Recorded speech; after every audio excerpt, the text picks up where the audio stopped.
ఆరోగ్యం భాస్కరాదిచ్చేత్ అన్నారు. ఆరోగ్యం గనక మనకి కలగాలి అంటే నవగ్రహాలకి అధిపతి అయినటువంటి సూర్య భగవానుడి అనుగ్రహం కలగాలి. ఎలా కలుగుతుంది అంటే నమస్కార ప్రియో భానుహు. మన స్మృతి పురాణాలలో సూర్యారాధన గురించి అనేక విశేషమైనటువంటి క్రతువులు, పూజలు, స్తోత్రాలు తెలియజేయడం అయింది. సూర్య నమస్కారాలు అనేది సూర్య భగవానుడికి అత్యంత ప్రీతికరమైన విధానంగా తెలియజేయింది ఆ పురాణాలన్నిటిలో కూడా. ఆ సూర్య తీర్థము ఆరాధనలో పాల్గొనడం వల్ల, చూడడం వల్ల, ఆ తీర్థం స్వీకరించడం వల్ల హృద్రోగ, వ్యధోదర, గుల్మ అనేక వ్యాధులన్నీ నివృత్తి అవుతాయి అని చెప్పబడుతోంది. హృద్రోగం అంటే గుండెకు సంబంధించినటువంటి వ్యాధులు, శ్వాసకోశ సహితాది వ్యాధులు, ఇలా ఇప్పుడు మనం ప్రస్తుత కాలంలో అనుభవిస్తున్నటువంటి అనేక రకములైన వ్యాధులన్నీ కూడా సూర్యతీర్థ ప్రసాద స్వీకరణ వల్ల తొలగుతాయి అని మన పురాణంలోనూ మన ప్రాచీన సాంప్రదాయంలో కూడా అనేక మంది స్వామివారిని అర్చించి దాని ఫలాన్ని పొంది ఉన్నారు. అదే ఉద్దేశంతో గత 9 సంవత్సరాలుగా సూర్యారాధన చేయడం జరుగుతుంది.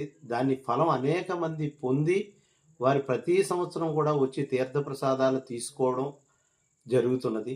అందుచేత ఈ సూర్యారాధన అందరూ కూడా సద్వినియోగం, అంటే ఒకరోజు చేయడం కాకుండా దీక్ష అనేది ఒక 5 రోజులో 10 రోజులో ఇలా శాస్త్రవచన ప్రకారంగా చెప్పబడుతుంది. అందుచేత ఒక పక్ష దీక్షగా ఏర్పాటు చేయడం అవుతున్నది.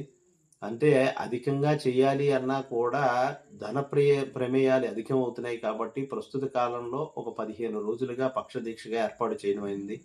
అందుచే ఈ సూర్యతీర్థ ప్రసాదములు అందరూ కూడా స్వీకరించి, మీకు అంటే ఆస్తిపాస్తులు అంటే అందరికీ ఇవ్వచ్చు. మీ ఆస్తి మీ పిల్లలకి, లేకపోతే మీరు ఎవరికైనా బహుకరిస్తే వెళ్తాయి. వ్యాధులు ఎవరు తీసుకోరు. ఆస్తులు తీసుకున్నంత సులువుగా వ్యాధులు తీసుకోరు. కానీ అలాంటి వ్యాధులు నివృత్తి ఇవ్వాలంటే కేవలం మంత్రారాధన పూర్వకంగా దైవ అనుగ్రహంతో మాత్రమే, వైదిక విధానంలో చెప్పబడినటువంటి విధానాలు ఆశ్రయించి చేయడం వలన మాత్రమే ఆ ఫలాలు పొందగలుగుతారు. అలాగే ప్రతిరోజు ఆదిత్య హృదయ స్తోత్ర పారాయణ జరుగుతుంది. నేర్చుకునేవాళ్ళు, రోజు చేసేవాళ్ళు కూడా అక్కడ స్వామివారి సన్నిధిలో యాగశాల చుట్టూ ఒక 11 ప్రదక్షిణాలు చేసి ఆ పారాయణ అనేది చేసుకున్నట్లయితే వాళ్ళకి ఎటువంటి సమస్యలైనా, ఆ గ్రహ బాధలైనా, ఆరోగ్య సమస్యలైనా కూడా నివృత్తి అవుతాయి. అందుచే ఈ కార్యక్రమాన్ని అందరూ సద్వినియోగం చేసుకుని స్వామివారి అనుగ్రహం పొందగలరు. హరి ఓం.